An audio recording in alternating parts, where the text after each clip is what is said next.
This channel does not promote any violent, harmful, or illegal activities. All content provided by this channel is meant for an educational purpose only.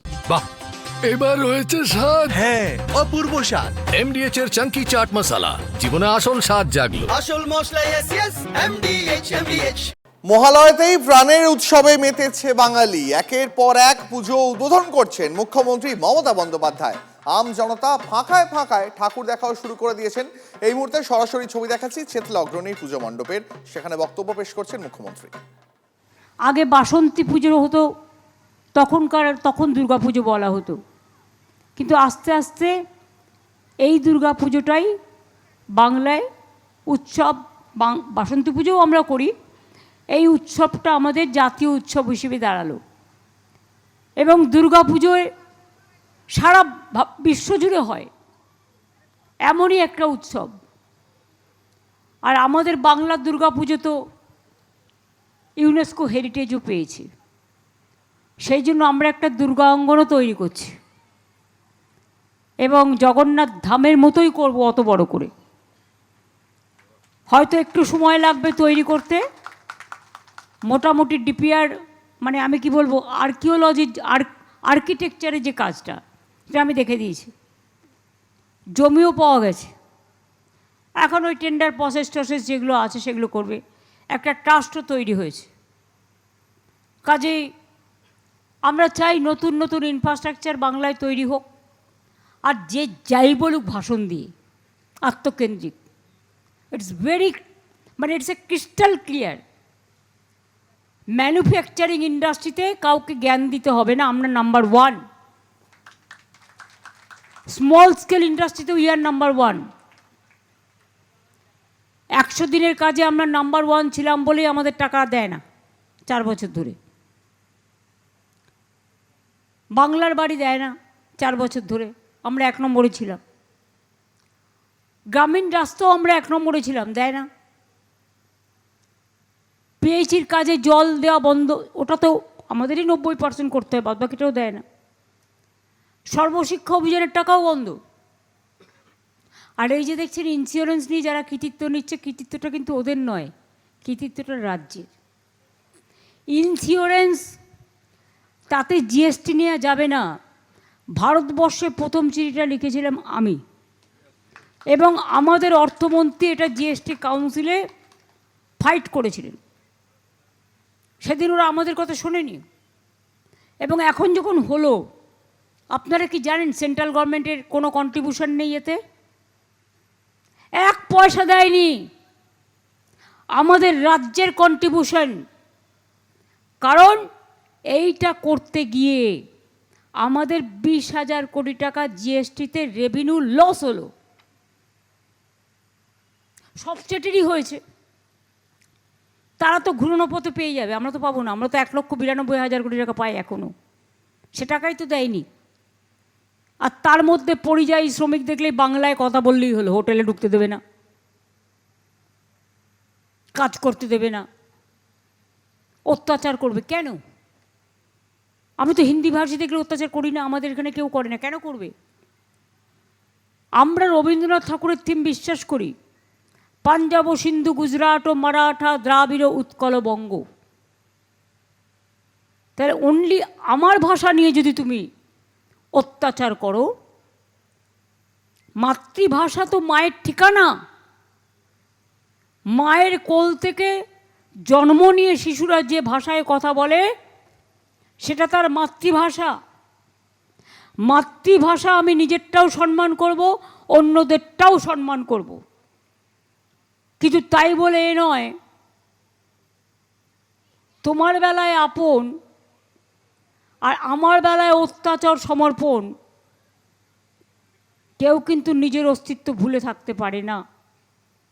ভাষা আমাদের অস্মিতা, ভাষা আমাদের মা, মাতৃভাষা বাংলা। সারা পৃথিবীতে মনে রাখবেন, এটা রেকগনাইজড ভাষা। সারা পৃথিবীতে স্থান হচ্ছে 5ম স্থানে ল্যাঙ্গুয়েজে, এবং সারা এশিয়াতে ইট ইজ নাম্বার 2 নম্বরে। তাহলে বাঙালি দেখলেই ও ইলিগাল ইমিগ্রেন্টস, কালকেও একটা আইন পাশ করেছে। কিসের জন্য এত ভেদাভেদ, এত হিংসেমি, এত বিভাজন? যে যার মতো থাকবে, যে যার মতো খাবে, যে যার মতো ভাষা বলবে, যে যার মতো কথা বলবে, যে যার মতো পড়াশুনো করবে, যে যার মতো স্কুলে যাবে, যে যার ল্যাঙ্গুয়েজে কথা বলবে। আমরা তো ছোটোবেলা থেকে এটাই শিখে এসেছি। তবে আজকে কেন কেউ খাবে আর কেউ খাবে না? কেন? তবে আজকে কেন শুধু ভোটে জেতার জন্য একটা নতুন অঙ্ক?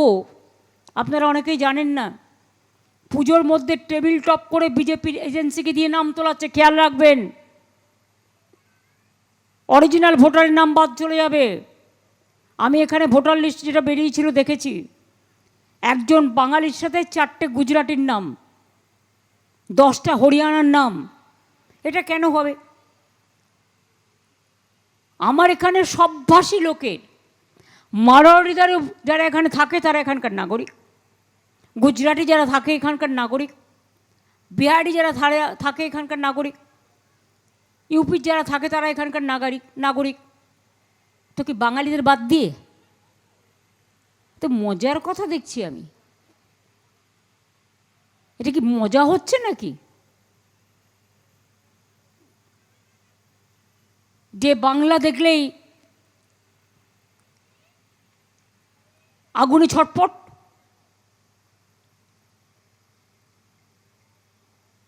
আমরা সব ভাষাকে ভালোবাসবো, কিন্তু বাংলাটাকে ছেড়ে নয়। কারণ আমি জন্ম থেকে শিখেছি মা বলতে। কেউ মাকে মা বলে, কেউ মাদার বলে, কেউ আম্মা বলে, কিন্তু এটা কমন ল্যাঙ্গুয়েজ। এটা আমাদের মাথায় রাখতে হবে। এবং আমরা চাই পাড়া প্রতিবেশী সবাই, সব ধর্ম, সব বর্ণ, সব সম্প্রদায়, সব রাজ্যের অধিবাসী যারা এখানে থাকে তারাও সকলে কাজ করে। আমার পরিযায়ী শ্রমিকরা যদি কাজ করতে যায়, তুমি মেরে তাড়াচ্ছ, খুন করছো। আমাদের কত গেছে বাইরে? 22 লাখ ডেকে নিয়ে গেছে, কারণ তাদের ট্যালেন্ট আছে বলে। কিন্তু আমার যে বাইরের রাজ্যের 1.5 কোটি শ্রমিক এখানে কাজ করে, সেটা কি কেউ জানে না? কোনোদিন তার হিসেব নিয়েছে? আমি তো মনে করি তারাও আমাদের গর্ব। কেউ ঘর তৈরি করে, শুনুন মজাটা কি জানেন তো? একটা বিল্ডিং তৈরি করে ওই শ্রমিকরাই। যখন তৈরি করলো তখন মাসের পর মাস খেটে তৈরি করলো, আর যখন বিল্ডিংটা উদ্বোধন হলো তখন কিন্তু আর ডাক পেল না। এটাই আমাদের সমাজের নিয়ম। তো আমরা কেন ভাববো না যে মানুষটা চাষ করে ধান উৎপাদন করে সে আমাদের ঘরের মেধা? যে মানুষটা আজকে দুর্গা প্যান্ডেল ধরুন তারা তৈরি করেছে, মাতৃমূর্তি তৈরি করেছে, এটা কি সৃষ্টি নয়? কেউ ঢাক বাজাচ্ছে, কেউ ঢোল বাজাচ্ছে, কেউ তাসা বাজাচ্ছে, কেউ নানা রকম শৈলী তাদের প্রবর্তন করছে, তো এটা কি তাদের কৃতিত্ব নয়? কেউ ব্রিজ তৈরি করছে, এটা কি তার কৃতিত্ব নয়? তাকে আমি ছোট করব? তারা না থাকলে কোত্থেকে হতো? মমতা বন্দ্যোপাধ্যায় তিনি চেত লকডাউনিতে বক্তব্য পেশ করেছিলেন। আর্থিক ক্ষতি সত্ত্বেও মানুষের স্বার্থে নতুন জিএসটিতে সায় দিয়েছেন, এমনটাই বললেন মমতা বন্দ্যোপাধ্যায়। আগামীকাল থেকে 12 এবং 28% যে দুটি স্ল্যাব এতদিন ছিল সেই দুটি উঠে যাচ্ছে, যার ফলে অন্তত 175টি নিত্য প্রয়োজনীয় জিনিসের দাম কমতে চলেছে। দাম কমবে 33টি জীবনদায়ী ওষুধেরও। বিমা এবং স্বাস্থ্য বিমার প্রিমিয়ামে আর কোনো জিএসটি থাকছে না, ফলে বিমার খরচও কমছে। কৃষিকাজে ব্যবহৃত একাধিক সরঞ্জাম যেমন ট্রাক্টর, কীটনাশক, সেচের সরঞ্জামের দাম কমছে। এতে সবজি বাজারেও কিছুটা স্বস্তি মিলবে, এমনটাই আশা করা হচ্ছে। MDH চানা মশলা। এখন ছোলা হোক বা বরবটি দানা, সাদা চানা হোক বা কালো, সব রান্নাই হবে অসাধারণ।